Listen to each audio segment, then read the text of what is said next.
అంటే మీరన్నారు ఒక దేవుడికి, భక్తుడికి మధ్య ఉన్న అనుబంధం లాంటిది మా బంధం అని చెప్పి. సో ఈ క్రమంలో మీ దేవుడు మీతో మాట్లాడాడా? నేను సార్‌తో మాట్లాడాను. ఏమన్నారు? నేను మాట్లాడిన తర్వాత శ్రీనివాస్ నీ వల్లే, నీ వల్లే అచ్చెన్నాయుడు అనేటటువంటి వ్యక్తి గెలుపుకు నువ్వు కారణం అవుతున్నావు వీళ్ళు నాకు చెప్తున్నారు అన్నారు సారు. ఓకే. ఓపెన్‌గా వీళ్ళు నాకు చెప్తున్నారు. హ్మ్. అంటే అంత ట్రాన్స్పరెంట్ ఎవరు ఉండరు. జగన్మోహన్ రెడ్డి గారు అంత ట్రాన్స్పరెంట్ లీడర్ ఇంకెవరు ఉండరు. ఎవరైతే నా మీద కంప్లైంట్ ఇచ్చారో వాళ్ళకే చెప్పారు. వీళ్ళు ఇలా చెప్తున్నారు నన్నని. సో ఇది పరిస్థితి నువ్వు అక్కడ అభ్యర్థికి చేయాలంటే అభ్యర్థి ఇప్పుడు ఎవరైతే ఇన్ఛార్జ్ ఉన్నాడో ఇన్ఛార్జికి అచ్చెన్నాయుడికి మంచి రిలేషన్స్ ఉన్నాయన్న ఆ ఇన్ఛార్జ్ ఏమో ధర్మాన ప్రసాద్ తొలక చెప్పువాడు. ఆ చెప్పేవో రేపు పొద్దున్న అచ్చెన్నాయుడికి ఎగనెస్ట్గా ఎవడో ఇన్ఛార్జ్ పేరు కూడా ఎత్తాను నాకు అసహ్యం. పేరు ఎత్తాల్సిన అవసరం లేదు. నా ఎదురుకు చూస్తే నిలబెట్టడానికి కూడా భయపడేవాడు ఇప్పుడు ఇన్ఛార్జ్. సరే వదిలిపెట్టండి. వాడు ధర్మాన ప్రసాద్ ఎవరు మాధురి గారు ఆయనకంటే చెప్పు అని గూగుల్లో కొడితే తెలక్కని పేరు వస్తుంది. శ్రీనివాస్ గారు మీరు 2 ఫ్యామిలీ పేర్లు చెప్పారు, ధర్మాన ప్రసాదరావు అలాగే కింజవారపు ఎర్రనాయుడు గారి ఫ్యామిలీ గురించి. వాళ్ళిద్దరూ రాష్ట్ర రాజకీయాల్లో టీడీపీ కాంగ్రెస్ కానీ టీడీపీ ఇప్పుడు వైసీపీ కానీ అధికారంలో ఉన్నప్పుడు ఆ 2 కుటుంబాలే మీ జిల్లాని ఏలుతున్నాయి. వాళ్ళిద్దరితో మీరు పోరాటం చేయగలరా? ఇదే కదా నా సమస్య. కరెక్ట్ ప్రశ్న అడిగారు సార్ మీరు. ఎగ్జాక్ట్ ప్రశ్న. ఇప్పుడు ఇది అవసరం జిల్లాకి, మా జిల్లా ప్రజలకు అవసరం, రాష్ట్రంలో కూడా చాలామందికి తెలియాలి. 2000 సంవత్సరం నుంచి నా 25 ఏళ్ల జీవిత చరిత్రలో నేను పోటీ చేస్తున్న ప్రతి సందర్భంలో కూడా స్వపక్షం నుంచే నాకు ఎప్పుడు గొడవలు ఎక్కువ వచ్చేవి. స్వపక్షం నుంచే నాకు ఎప్పుడు ఇబ్బందులు వచ్చేవి. స్వపక్షం అంటే ఎవరు? ధర్మాన ప్రసాద్, కృష్ణదాస్. విపక్షంతో నేను ఎప్పుడు పోరాడతాను? ఇంకా విపక్షంతో పోరాటం నాకు పెద్ద హెడేక్ అయిపోయింది. ఎందుకంటే స్వపక్షంలో ఉన్నటువంటి ఇబ్బందుల వల్ల ప్రతిసారి కూడా నాకే టికెట్ వస్తుంది. నాకు టికెట్ రాకుండా వాళ్ళు ఎన్నోసార్లు అడ్డంకులు పడ్డారు.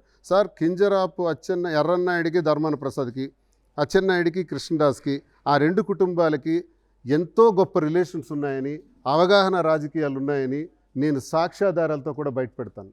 ఉదాహరణకు ఒక్కటే సాక్ష్యం నేను ఇప్పుడు పెట్టదలుచుకున్నాను.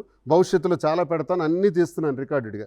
ఇప్పుడు రాగోల్లో ఒక మెడికల్ కాలేజ్ ఉంది మాకు. శ్రీకాకుళం రాగోల్లో మెడికల్ కాలేజ్ వెనకాల ఒక 80 ఎకరాలతో ఒక లేఅవుట్ వేశాడు ధర్మాన ప్రసాద్. ఎప్పుడు? వైసీపీ టైంలోనే. ఆ లేఅవుట్కి ఇప్పుడు తెలుగుదేశం హయాంలో సుమారు 2.5 కోట్లు ఖర్చు పెట్టి ఒక రోడ్డు ఇచ్చారు అచ్చెన్నాయుడు గారు. ఆ రోడ్డు ఇచ్చినందుకు ఒక్క గృహం కూడా అక్కడ లేదు, ఒక్క ఇల్లు కూడా లేదు. ఒక్క ఇల్లు కూడా లేకపోతే 2.5 కోట్లు పెట్టి అచ్చెన్నాయుడు ఏ గ్రామాన్ని ఉపయోగపెట్టడానికి అక్కడ రోడ్డు ఇచ్చాడు? కేవలం ధర్మాన ప్రసాద్ లేఅవుట్ని బ్రహ్మాండంగా చేయడానికి రోడ్డు ఇచ్చారు. చూసారా వీళ్ళ అవగాహన రాజకీయాలు? ఇలాంటివి నా దగ్గర ఇన్ని ఉన్నాయి, అన్నీ ఉన్నాయి. అన్ని సాక్ష్యాధారాలతో జిల్లా ప్రజల ముందు పెడతాను, రాష్ట్ర ప్రజల ముందు పెడతాను. పడుకున్న దెయ్యాన్ని కెలికాడు కదా ప్రసాద్, ధర్మాన ప్రసాద్కి, కృష్ణదాస్కి నా సంగతి ఏంటో చూపెడతాను. నాకు పోయింది వెంట్రుక, సస్పెండ్ అయిపోతే నా వెంట్రుకు పోయింది. నేనేం పోటీ మానేను, నేను పోటీ చేస్తాను, ఖచ్చితంగా పోటీలో ఉంటాను. జగనన్న నా దైవం, జగనన్న నా సర్వస్వం. లాగుతారంటున్నారు వాళ్ళిద్దరూ కొండగా. ఇప్పటికీ ఈ కొండలతో అయితే ఈ కొండలతో 25 సంవత్సరాల నుంచి ఫైట్ చేస్తున్నాను నేను. నన్ను ఏం పీకారని అంటున్నాను. సస్పెండ్ చేయించగలిగారు సార్ 2007లో. మళ్ళీ ఇప్పుడు సస్పెండ్ చేయించగలిగారు సార్ నాడు తండ్రి దగ్గర, నేడు కుమారుడి దగ్గర. అంతకన్నా నాకేమైనా చేయగలరాలు? వాళ్ళ బలం ఎక్కువయ్యి ఇంకా జగన్మోహన్ రెడ్డిని ఒప్పించగలిగి మీకు టికెట్ ఇవ్వకపోతే అప్పుడు మీ రాజకీయ నాకు టికెట్ ఇస్తారన్న నమ్మకాలు లేవు. కృష్ణదాసు నాకు మళ్ళీ సస్పెన్షన్ చేశారు కాబట్టి సస్పెన్షన్ ఇస్తారా లేదా కూడా నాకు ఆ నమ్మకాలు లేవు. ఆ నమ్మకాలతో నేను లేను. నా లైన్ నేను చూసుకుంటూ వెళ్ళిపోతున్నాను ముక్సూటిగా. ఎలా వెళ్ళాలన్నది ఏర్పాటు చేసుకుంటున్నాను. కృష్ణదాసు ఫిర్యాదు చేసి అధ్యక్షులు జగన్మోహన్ రెడ్డి గారి దగ్గర దువ్వాడ శ్రీనివాస్కి సస్పెండ్ చేయమని కోరాడు కదా జిల్లా పార్టీ అధ్యక్షుడు. మరి వాళ్ళ అన్నకే, వాళ్ళ తమ్ముడే కదా ధర్మాన ప్రసాద్. పార్టీ అధికారం కోల్పోయే సంవత్సరమైంది. ఒక్క రోజైన పార్టీ కార్యక్రమంలో ధర్మాన ప్రసాద్ పాల్గొన్నాడా? ఒక్క రోజైన పార్టీ గురించి మాట్లాడాడా? అసలు పార్టీ గురించి ఉంటాడా? ఆయన మాట్లాడతాడా? ఇది తప్ప నేను ప్రతిరోజు వైసీపీలో ఉండి గొంతెత్తి మాట్లాడటం తప్ప, అధికార పక్షానికి చెందిన ప్రముఖ నాయకులకు తూర్పార పట్టి మాట్లాడుతుంటే నా వ్యక్తిగత విషయాన్ని తీసుకొచ్చి నన్ను సస్పెండ్ చేయించారు. కానీ నేను పార్టీకి నీతిగా, నిజాయితీగా నేను కష్టపడి పనిచేశాను. ఎస్, నువ్వు అధ్యక్షుడు కదా, నీకు దమ్ముంటే నేను టైం ఇస్తున్నా కృష్ణదాస్కి. నేనేమైనా అవినీతి చేశానా నీకే బాగా తెలుస్తుంది. లంచాలు తీసుకున్నానా, భూ కబ్జాలు చేశానా, అధికార దుర్వినియోగం చేశానా? తీసి పెట్టండి. ఇదిగోండి సార్, దువ్వాడ శ్రీనివాస్ అధికారంలో ఉన్నప్పుడు ఇన్ని చేశాడని చెప్పాలి. అదేది లేదే, వ్యక్తిగత విషయాన్ని చెప్తున్నావు. కానీ మీరు అవినీతి చేశారు, మీరు ఇసుక దోపిడీ చేశారు, లంచాలు తీసుకున్నారు ఉద్యోగాల పేరుతో, ల్యాండ్ మాఫియా చేశారు, భూ కబ్జాలు చేశారు, లేఅవుట్లు వేసుకున్నారు. ఇప్పుడు అధికార పార్టీతో రోడ్లు వేయించుకుంటున్నారు. చంద్రబాబు నాయుడు గారు నిన్న అంటారు, ధర్మాన ప్రసాద్ వైజాగ్లోను ఎక్కడెక్కడ భూములు ఆక్రమించారు, చేసుకున్నారు, కొడుకు కూడా అవే చేయబోతున్నాడని చంద్రబాబు నాయుడు గారు అన్నారు. శబాష్, బాగా అన్నారు చంద్రబాబు నాయుడు గారు. కానీ ఏం చేయలేరు సార్. మీరు ఇలా శబాష్ అన్నారు. చంద్రబాబు నాయుడు గారు ఏం సార్, శ్రీనివాస్ గారు నేను ఒక్క మాట చెప్పాలి, కంక్లూడ్ చేయాలి. చంద్రబాబు నాయుడు గారు ఇప్పుడు అంత చెప్పినా ధర్మాన ప్రసాద్ గురించి చేయలేరు. ఎందుకు చేయలేరో తెలుసా? అచ్చెన్నాయుడు అక్కడ రక్షణ కవచంలో కాస్తాడు. రక్షణ కవచంలో అచ్చెన్నాయుడు ధర్మాన్ని కాపాడతాడు కాబట్టి ఆయన ఏం చేయలేరు. ఇవన్నీ అనుకోవటానికే పనికొస్తాయి.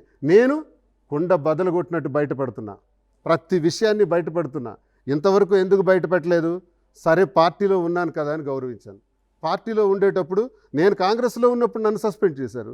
నేను వైసీపీలోకి 2010లోనే వెళ్ళాను, పార్టీ పెట్టిన ఆవిర్భావం నుంచే. ఆ తర్వాత వాళ్ళు వచ్చారు 14లో. నేనున్న పార్టీలోకి వాళ్ళు వచ్చారు, వాళ్ళున్న పార్టీలోకి నేనున్న పార్టీలోకి వాళ్ళు వచ్చి దేహి అని 2014లో వచ్చి ఈరోజు నన్ను సస్పెండ్ చేసే స్థాయికి ఎదిగారు. చూద్దాం, సస్పెండ్ చేశారు కాబట్టి నేను ఇప్పుడు ఫీల్డ్లో పనిచేస్తాను. ఇంకా చాలా విషయాలు ఇంకా ఉన్నాయి సార్. మాది కళింగ కులం, కళింగ ప్రాంతం. కాళింగ కులాన్ని డివైడ్ అండ్ రూల్ చేసి మమ్మల్ని చంపి మమ్మల్ని అణగదొక్కి వాళ్ళెప్పుడూ గెలవాలి అనుకునే తత్వంతో ఉంటారు. మాలో కొంతమంది చీడ పురుగులు వాళ్ళ చెప్పుల్లా పనిచేస్తుంటారు. నేను గత 25 సంవత్సరాల నుంచి ఇదే పాయింట్లో ధర్మానతో ఫైట్ చేశాను. ఏ రోజు వెనకడుగైలా, ఏ రోజు నేను తగ్గల. గట్టిగా ఫైట్ చేసే వాళ్ళకి నేను టార్గెట్ అయ్యాను కాబట్టి 2 సార్లు సస్పెండ్ చేశారు. సస్పెండ్ చేసినా నాకేమీ పోయేది లేదు. ఇప్పుడు నేను చెప్తుంది కూడా ఏంటంటే, సూట్ కేసుల దొంగ అని జగన్మోహన్ రెడ్డి గారి గురించి ధర్మాన ప్రసాద్ అన్నాడు కాంగ్రెస్లో ఉండేటప్పుడు. ఇప్పుడేమో మాట్లాడ్డు, రెవెన్యూ మినిస్టర్ చేశాడు. కనీసం ఆయన గురించి ఒక గౌరవమైన మాట కూడా ఆడ్డు. నేను ఆనాడు రాజశేఖర రెడ్డి గారిని దేవుడే అన్నాను, ఆనాడు జగన్మోహన్ రెడ్డి గారిని దేవుడే అన్నాను, ఇప్పుడు దేవుడే అంటున్నా. మాకు ప్రాణాలు పోతున్నా, మా చర్మం వలిచేస్తున్నా, మా నోట్లోంచి మా గుండెల్లో నుంచి వచ్చే మాటలు అవే. అయితే నాకు జరిగిన ఇటువంటి పరిణామాలకి నేను రాజకీయాల్లో ముందుకెళ్తూ ఎన్నికల్లో కూడా నా యాక్టివ్ పార్టిసిపేషన్ ఉంటుంది. అదే ఏ పార్టీ నుంచి మీరు అది క్లారిటీ ఇవ్వట్లేదు. ఇప్పుడు స్వతంత్రంగా ఉన్నాను కదా, నేను స్వతంత్రంగానే ముందు అడుగులు వేస్తున్నాను.